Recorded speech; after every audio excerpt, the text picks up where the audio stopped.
And now we're going to talk about something that is of interest to, I think, everyone, and that is the benefits of sport that ADHD, the benefits of sport on those with ADHD. You may already know that sports such as martial arts, archery, swimming, diving and ballet are particularly good. They create concentration skills, physical outlets, and team sports such as soccer and basketball, which are simple, create the opportunity to be consistently moving. So today we're going to talk about sport and ADHD with a particular focus on basketball in New Zealand. Now, before we introduce our lovely participants, I would like to just check in and make sure that we're all good to go. I've just got a note. Live TV is sometimes full of technical issues. Right. The first thing is we're in New Zealand, and one thing we want to recognize is the Te Reo or Maori word for ADHD, which is arawatini. And those and that loosely translates to those of different focuses. We think it's a beautiful word, and one of the reasons for that is the word, let's be honest, ADHD is a horrible word. And so this is the start of our campaign to replace it with something way nicer. We need to give a quick disclaimer. The views and the information and opinions expressed during this panel discussion are solely those of the individuals involved. They do not necessarily represent those of ADHD New Zealand or its employees or its volunteers. And the purpose is to educate and discuss. This panel discussion does not constitute medical advice or any other professional advice. We also ask in the questions that you sent through, and we had some really good questions in the last hour, so please keep it up, that they're not of a personal nature because we can't answer those. So we can't wait to talk to you about the importance of sport for those of ADHD. And I have two fantastic people here. So Raewyn, introduce yourself.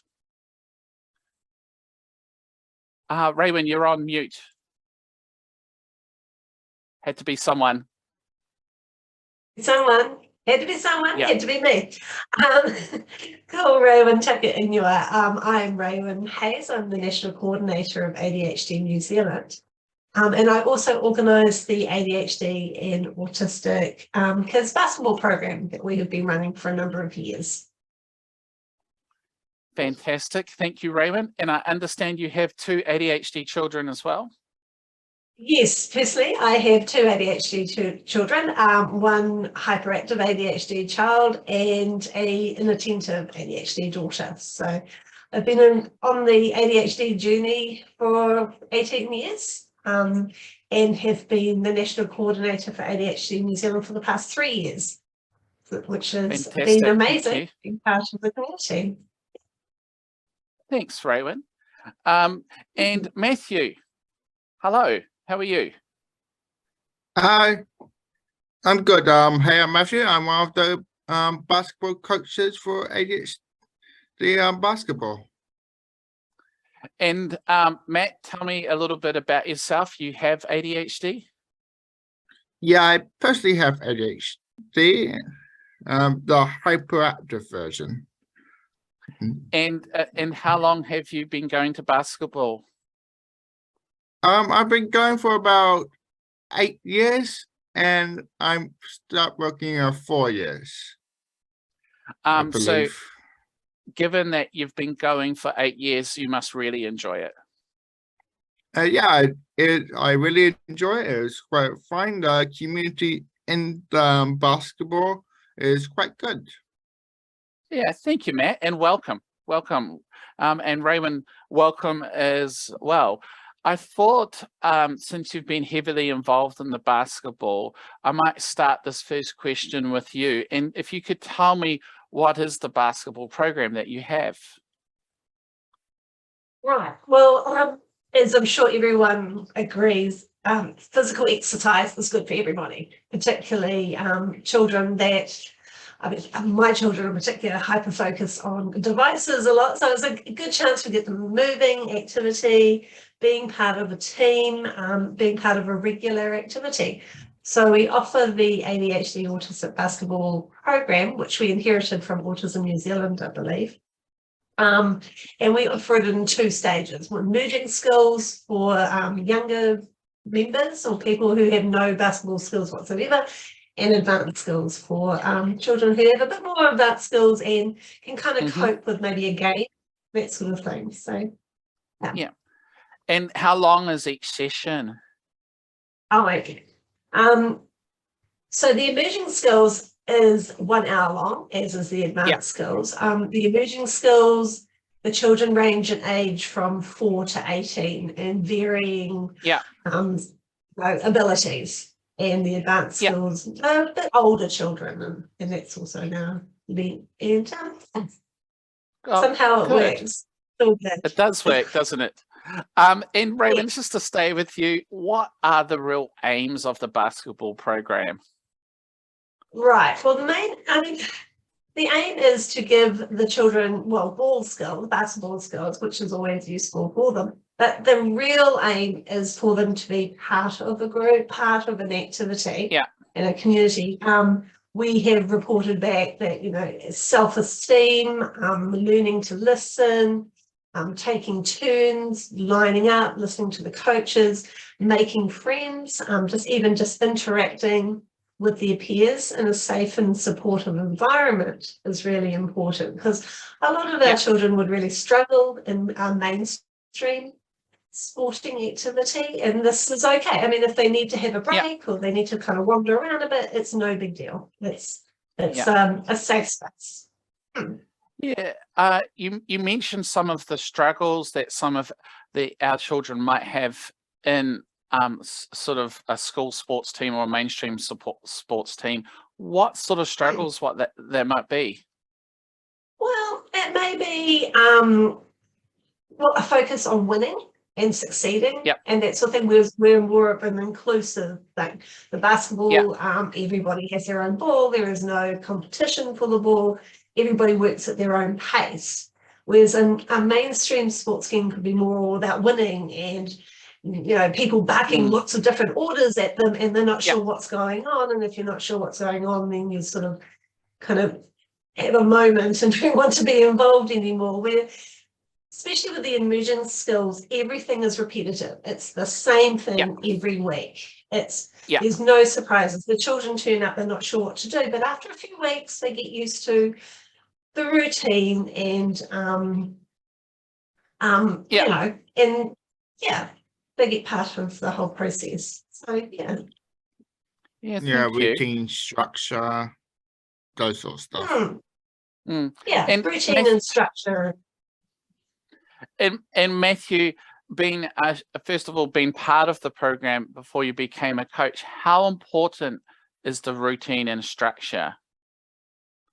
For kids with for ADHD, it would be quite important for routine and structure, as they get hyperfixated on one thing. And when some types allow, and if something sort of change, might cause drama. Yeah, look, that's a really good point you made, Matthew. And I guess that's why it's a key reason that of the 2 hours, every training program is exactly the same, in the same order, done the same way, isn't it? Yes. Yeah. We used to have different activities and games and stuff, but we've actually almost fallen into the perfect sweet spot of the activities now. So the children start off with ball handling skills, then there's dribbling skills, running and then shooting, then a game called Numbers and Golden Child, and it seems to work well. Matt, what did you want to say? I would disagree with Raewyn here. Okay. It's always good to agree with Raewyn, I found. Hey, Indeed. Raewyn, let's talk a bit more about how this is set up. So it's a co-funding model, isn't it?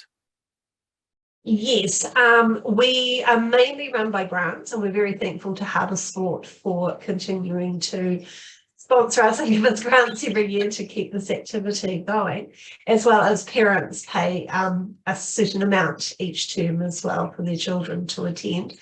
We also encourage siblings to come with their, come along and play as well. This is how Matthew's sister was involved originally. We started taking Matthew's sister came along as well, and because a lot of the times the siblings and maybe the children with ADHD don't have an activity that they can do together. So this is kind of neat. They all of a sudden they're actually together doing an activity and kind of bonding exercise in that respect as well, I think.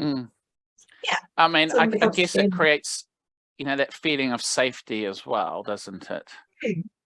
Well, yeah, a lot of children, when they start, their parents have to kind of walk through them with them, and that's okay. We have parents that do the activity alongside their children, and then, with a bit of luck, they get more confident, and then children like Matthew, who started when he was younger, is now a junior coach, and he helps with some of the younger children as well, which is really neat.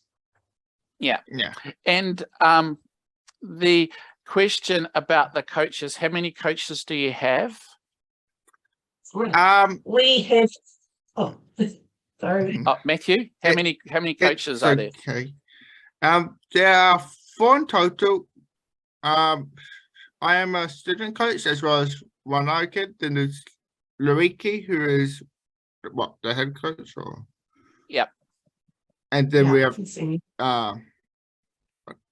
Coach Joey, for as a now coach. We aim to have a high number because of the nature of the children we have, because some children don't want to do the activities all the time, they wander a bit. So having sort of a high number of coaches per children, just to keep an eye on everything and sort of keep everybody safe. So, I mean, this is a key point. You try to maintain a 1-4, 1-5 ratio, don't you? Yes. And in our emerging skills, we really max out at about 21 children. We don't like it to be too big, much as I would love to be able to offer this to so many more children. It's just we have to kind of keep the numbers low, even just things like the noise of the bouncing the balls, things like we don't have whistles because of the noise. We try to not have sudden noises, and we just kind of keep it as sort of a chill, fun activity, really, rather than barking orders at them, really. Yes. And Raewyn, I want to emphasize that because we just got a question from someone in Australia, no whistles, and that's really important, isn't it? That is important. It was the no whistle, so there's no loud piercing noises. I mean, we do have ADHD children and children with autism, and so that's not conducive to a happy environment. The coaches don't yell at the kids. Nobody's yelling at the children to run. We're all just trying to, keep it together. Each child has their own ball, like I was saying, in emerging skills, because that way they have the ball. There's no competition for the ball. Everybody works at their own pace. And because of this, they build up their own confidence and self-esteem slowly. We get great success from this, I think. That's right. Matthew, in terms of being a student coach, what do you like about that? What I like about the student coach, I suppose it's sort of the community around it. I have such a positive time as a student, and when I become a student coach, I just want to enforce that positivity on new students. And thank you, Matt. And that's a key point in terms of the community feel to this, isn't it? Yes, very much. And I go to all the games. I organise the courts and that sort of thing, but I also go to all the games to check off the names of who turns up and stuff. But I like to see the families and the children there, and the children will get to know each other, and so that's something that's quite nice too. Sort of friendships form, and the parents on the sideline can even talk to each other, and little impromptu support groups kind of crop up from time to time. So it's a nice feel. And actually, just to go back to that, so the administration role that you play there is quite important, isn't it? So too. It's also another set of eyes.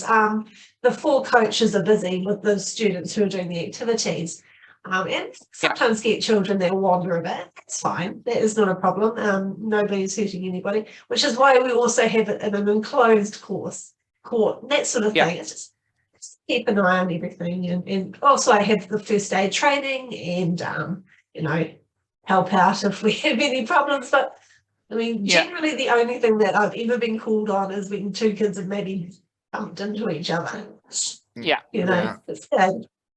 Or a ball accidentally hit them.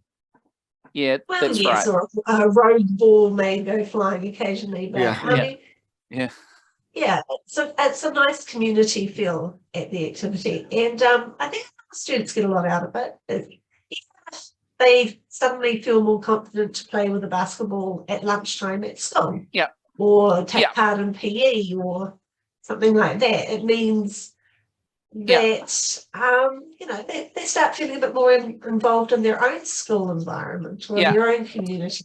It's quite nice too.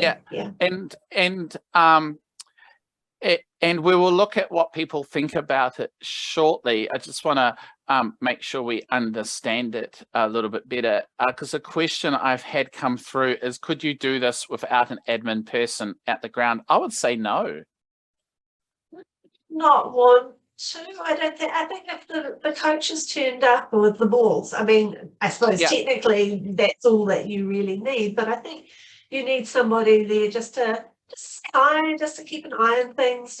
We do have a couple of wanderers. It's for safety aspect, first aid. I think it's kind of a personal touch as well. ADHD has been doing this for, about 5 or 6 years, and we inherited it from autism. And I don't know how long they were doing that before then, but I remember, Matthew was about 5 when it was mentioned to me. So it's been going a long time. And before we just move on, Matt, we're going to come back to you. Could you tell the world about some of the actual games, especially in the first session? Maybe it's Golden Child or the numbers game or something like that. Yes.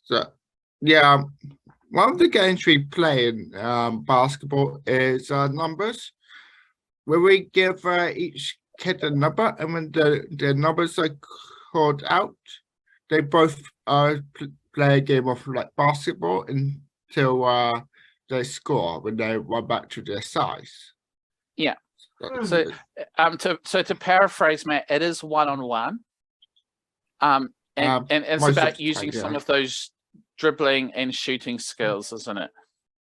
It is, and we also try to pair them off with other kids of the skill level. So you're not going to have a highly skilled person going against a person that can hardly shoot. And which is important. And I think, Matt, you also do it by height as well. Height is another factor of it. And I think height becomes an issue because it appeals to such an age range, doesn't it, Raewyn? Yes, we've got children from 4 up to 18. So yes, height does kind of come into it. But especially as Matthew mentioned with numbers, that has a huge range of skills just alone. The children have to listen to what their number is. They have to wait on the sideline in the correct order. They then have to listen out for their correct number. There's a lot going on. It's a wide range of skills just in that alone. I think the soft skills can't be underestimated. We'll talk about that in a second, because it's a question I just got, but I think it's a good time to actually ask, what do the kids get out of it? And there's a real good, let's have a look at a slide that we got from recent research. So press go, Anna. Well, Anna, there we go. Yes.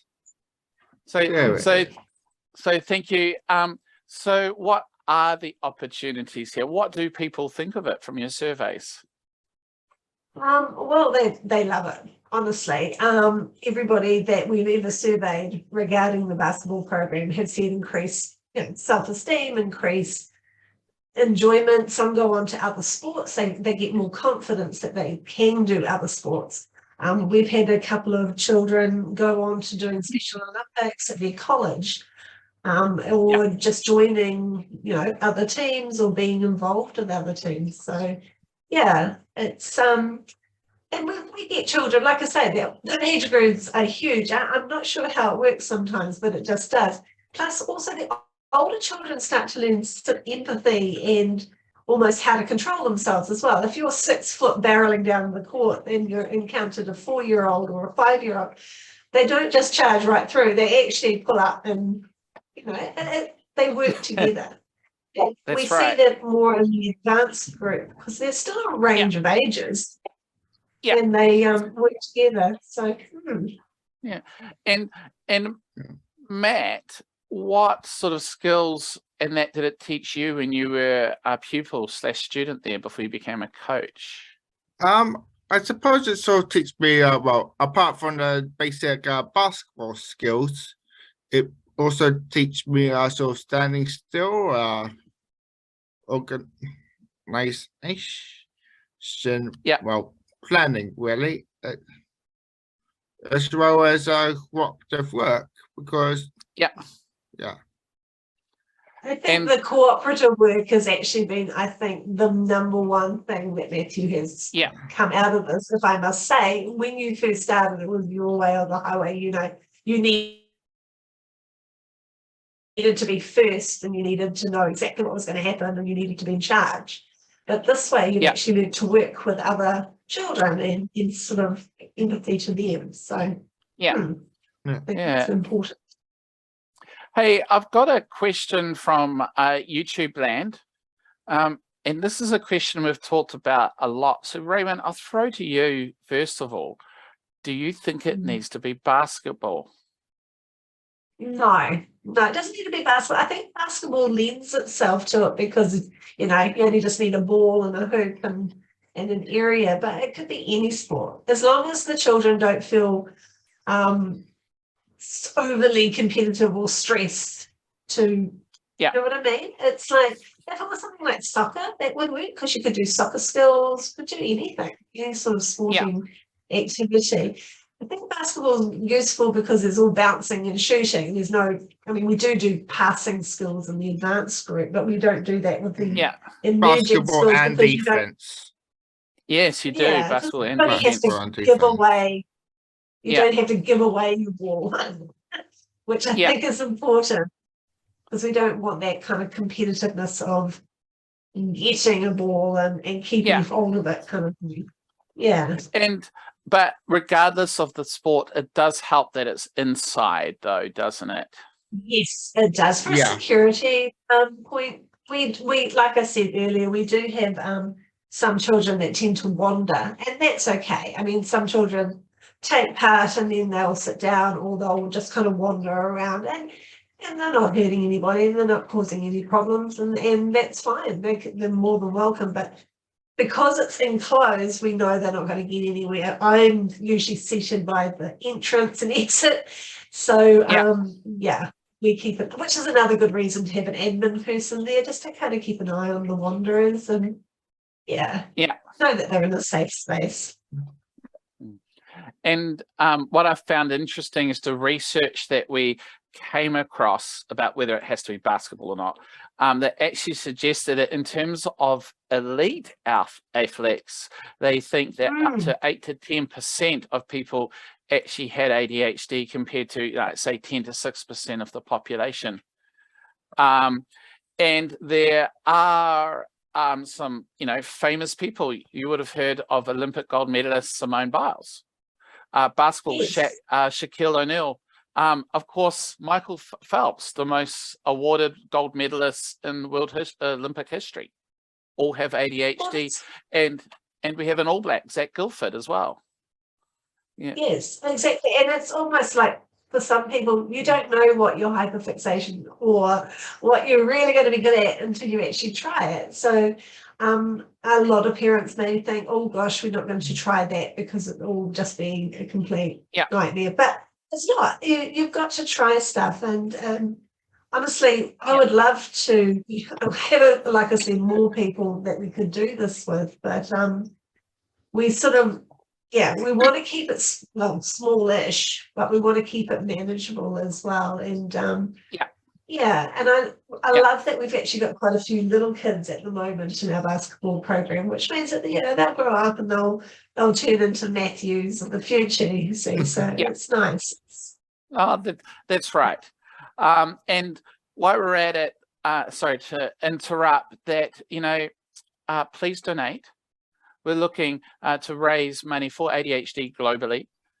Submit your questions, and this all can be found at globaladhd.com. That's globaladhd.com. And if we could go to the next slide now. And while we cue that up, social skills. Social skills are so important. We've heard that the children are more, wanting to focus more in class or do more for themselves at school. They just, I think that's the most important thing of the basketball program. I mean, it's great that they do ball skills and that sort of thing as well, but communication, able to wait your turn, following instructions, these are also skills that you need in the classroom as well, not just out on the sports field. And I think that helps. They love the coaches. The coaches are they're just lovely. We were very, very fortunate with the coaches we have. In fact, we're hoping to expand this to other centres. We're looking at Wellington at the moment, which is the main thing, I think, because we would love to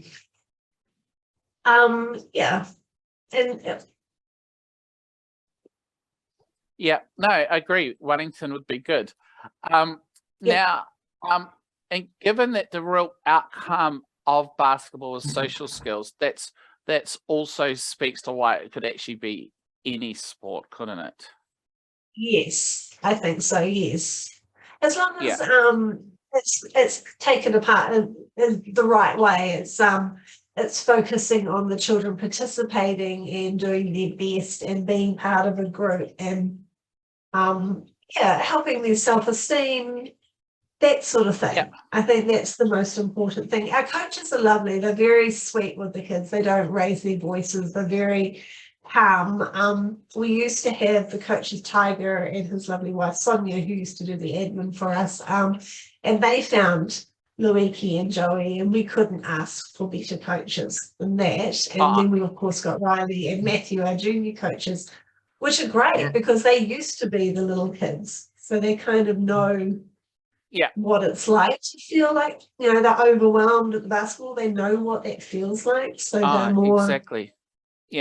And as we cue up the next slide, I'm really interested in what you think parents get out of it.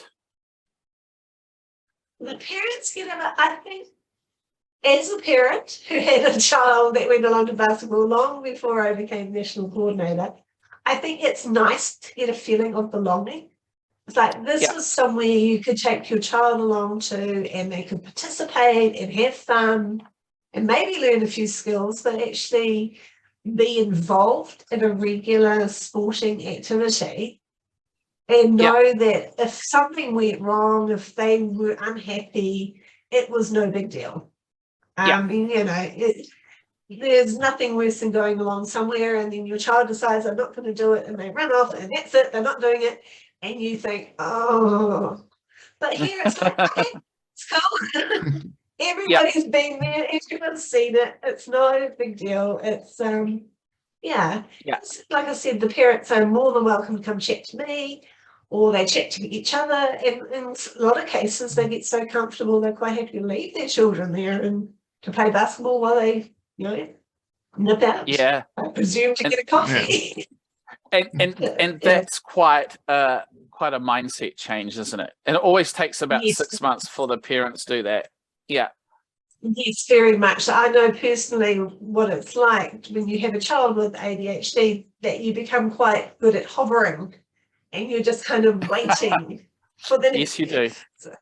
You're waiting for the next thing. And so the fact that you feel comfortable enough to leave your child with ADHD at a function or anywhere and actually leave, knowing that when you get back, nobody's going to go, your child did this. Well, no, they did okay. And it's okay. Yeah. Hey, really good questions come in for you, Raewyn.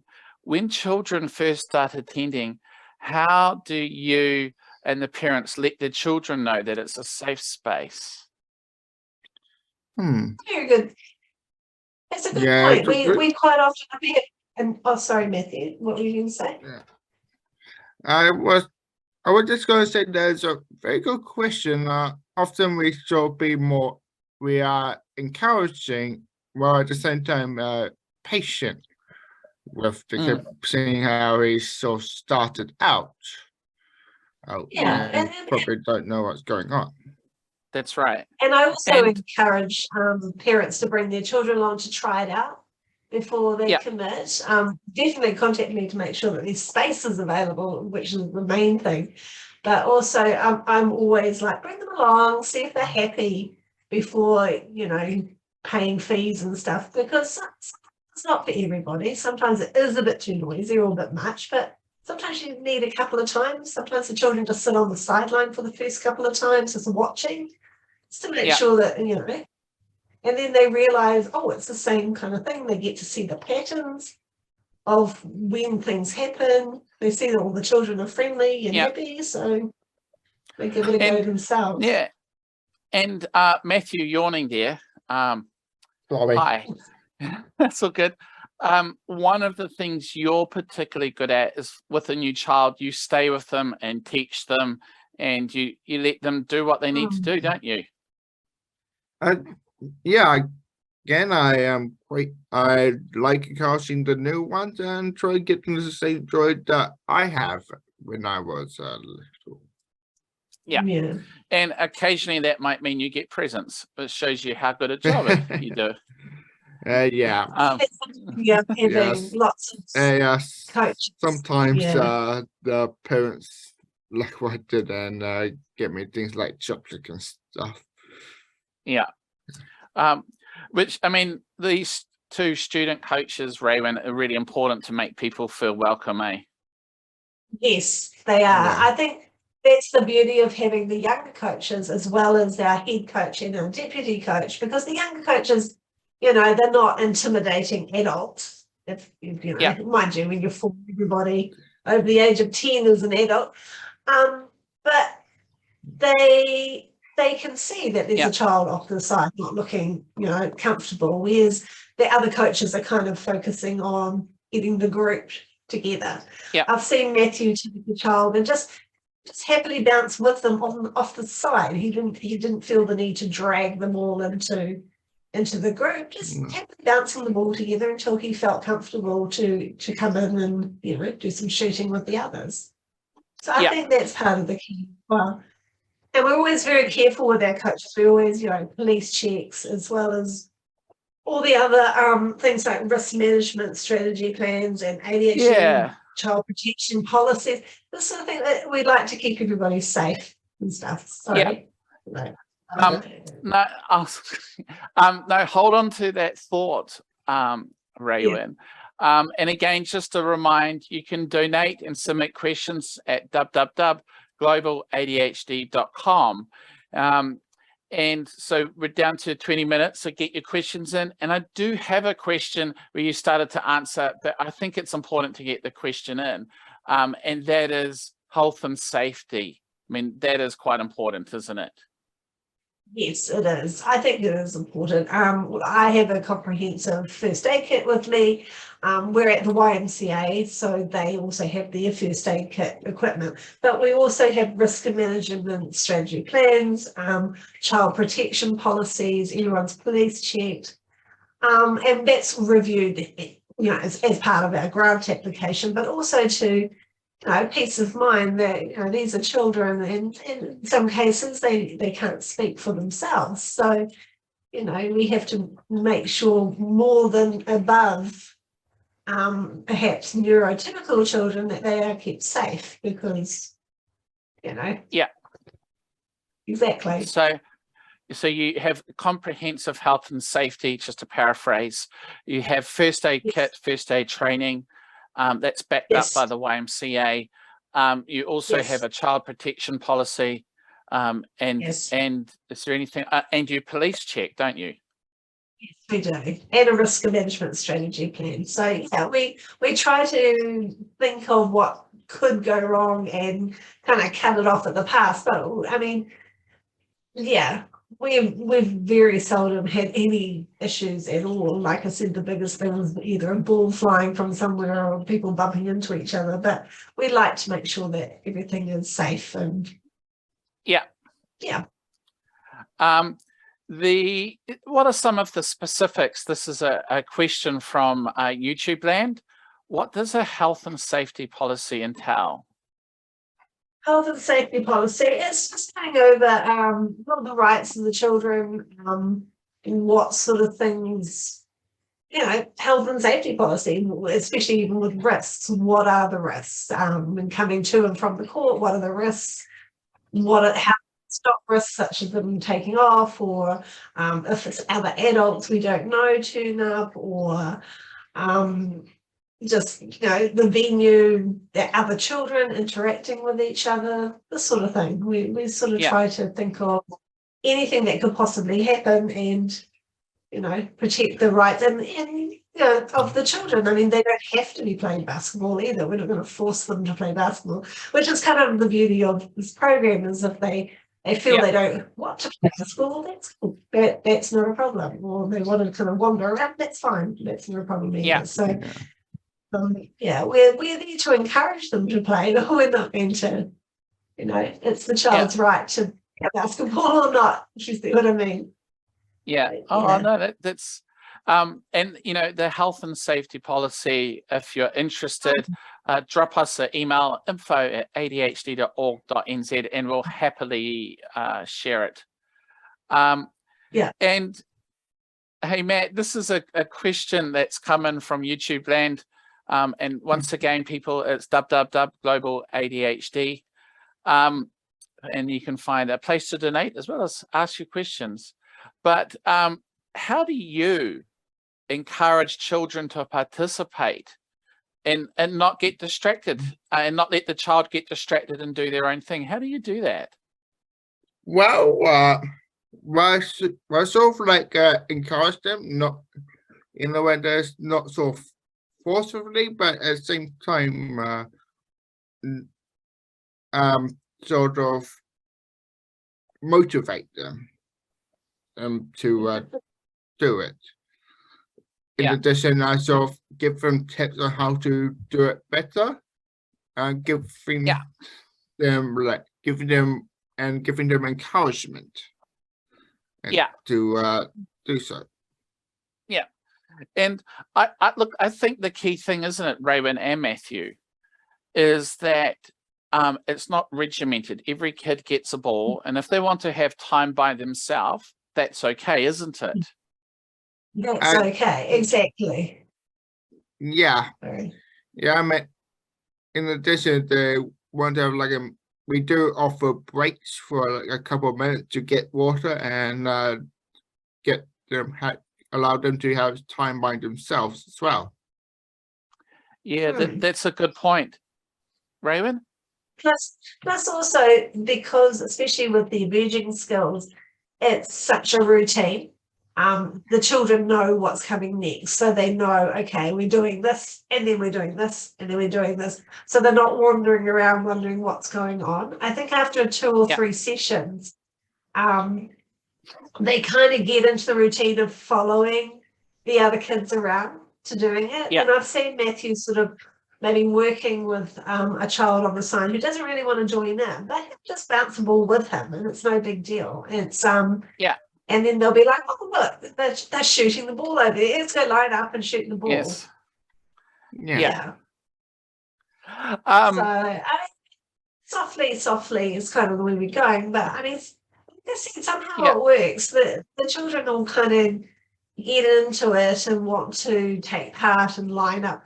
We don't even really keep score of the basketball when we do the advanced skills. I'm sure some probably winners but it's just more about the fun of being together. And with the advanced skills program, we seldom have more than say 10 children, so it tends to end up being like 2 teams of 5 on each other, and they charge around the court for an hour, and it's more about just having fun together. I think so. And what we might do now is go to the next slide, because this is really interesting. This shows the benefits of participating in a basketball program. And, you know, some of the highlights are there. Raewyn, do you want to just talk to it a little bit? Yes, it's cool. But self-esteem. Me, my eyes. Self-esteem and confidence, that's important. Especially with our children with ADHD. I mean, I'm thinking of my own children. They're constantly told stop, don't, all the time. Well, here's something that they can do and they're allowed to do. So that kind of builds up that they're capable at this. They can do this. Neither of my children could bounce the ball when they started. Now they can bounce and shoot and be involved, which they take great pride in at primary. I know my daughter, who nobody expects anything sporty from, but she just loves schooling her schoolmates at PE at school. All of a sudden now she can turn up, and when they're doing PE, she can shoot the ball, and everyone goes, oh, you can play. Like, that's right. Well, yes. Things like the social skills and coordination, that sort of thing. It's important. Self-esteem, self-worth more than anything. I think. Matthew? I was saying that your daughter is not the only one. And there have been a couple of times that some of the students went up to me and told me how well they did at their school basketball team. Good. That's a good point, Matt, because 4 or 5 of these students have gone on to play for schools, and we've even had one who's gone further onto a regional team, which is amazing, right? Yeah, it is. It's cool. And they have the confidence to come along to a safe place, which is inclusive. I mean, would they have keep going? You know, get them introductory skills with us, but with that they can kind of move on during the school community. So I've got another question, and once again, people donate or ask you questions at globaladhd.com. What are some of the challenges of managing this program? And Raewyn, this is really directed at you. You've managed it for 5 years. What are some of the challenges that you've noticed? The challenges, it's almost like the venues as well. It's like we want to expand this, but we don't want to expand this, if you know what I mean. We'd love to have more children and that sort of challenge, but if it gets too big, it gets too unwielding, and then the benefits that we give the children that are doing the program diminish. So, I mean, it would be great to do more.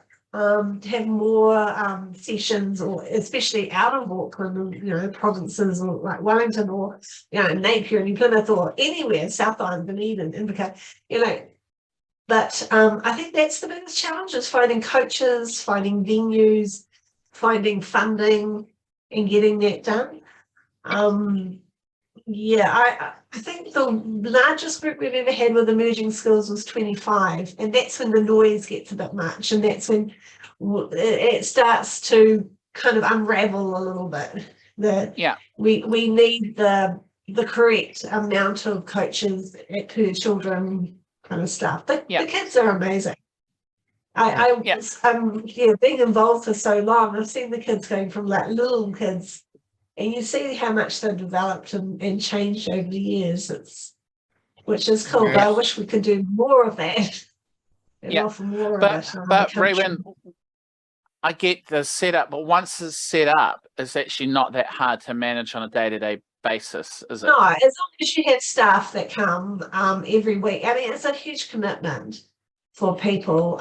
Louise and Joey do an amazing job, and Matthew and Riley, and I tune up every week. But it's as is always the way. It's people lead very busy lives, and trying to make sure that we have people to volunteer, or with the coaches we do pay them a small amount, because it's fitting it into everybody's busy lives as well. I think that's probably the hardest thing. And that's one of the important things, isn't it? Is we actually pay our coaches, and we pay your good self to be an administrator.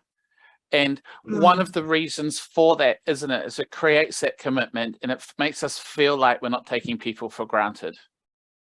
Yes, exactly. I mean, with volunteers, it's quite difficult. We're like we said, we were exploring Wellington next, and we have found a coach that could work, but just trying to find everything and setting them all up. That's probably the challenge. And making sure it's small enough. So I think that 20 people is probably the right size for people who are thinking about building their own platform. But of course, they can contact you at info@adhd.com wherever they are in the world, and we'll happily share our model. And as we mentioned, it doesn't have to be basketball, but we do think it needs to be inside. And another question, once again, ADHD.org. Global ADHD.com is where you send the questions. Matthew, what have you learned along the way? What I learned along the way, I said sort of like teaching skills on top of basketball skills, and basically I have to allow how to bring others up. And major basketball. And did you learn anything about yourself, Matthew? Well,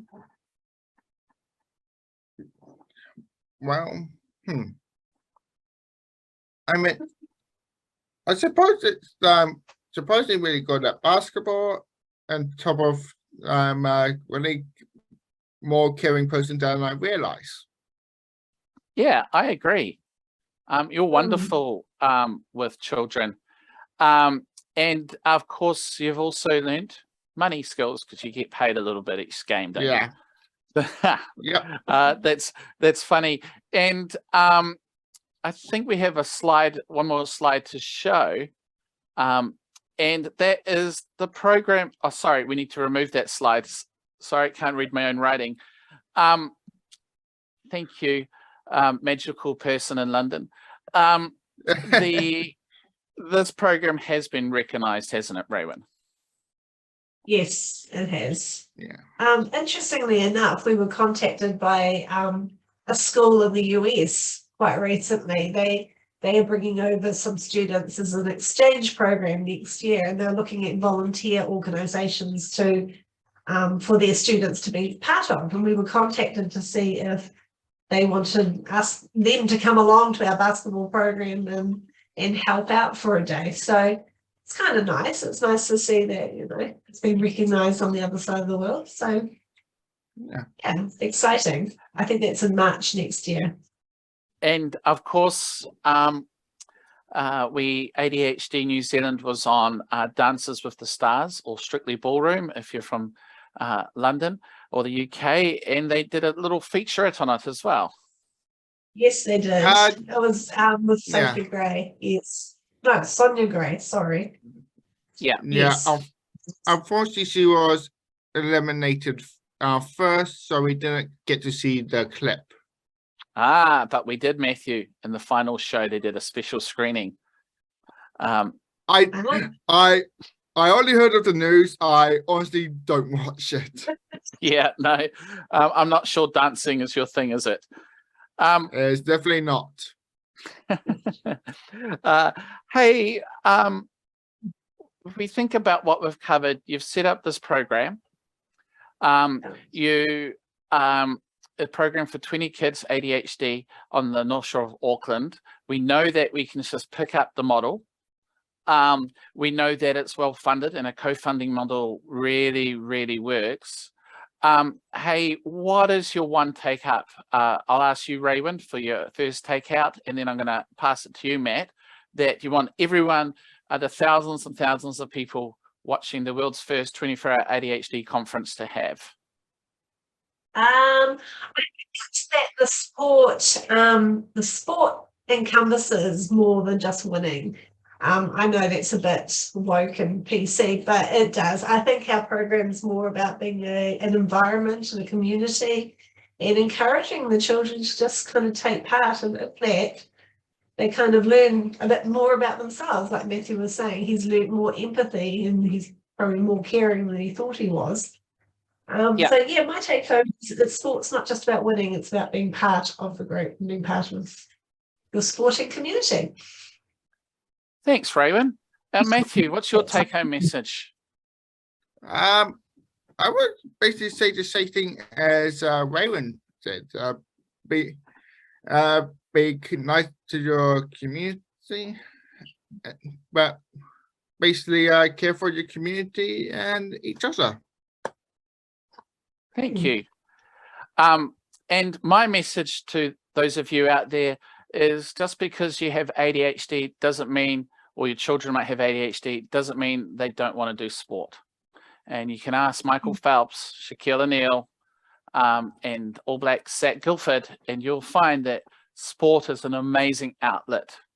It's a pity we're in a world where sometimes those with ADHD can't fit into, I guess, a typical sports team, and that's one of the reasons we're so proud at ADHD New Zealand to drive basketball.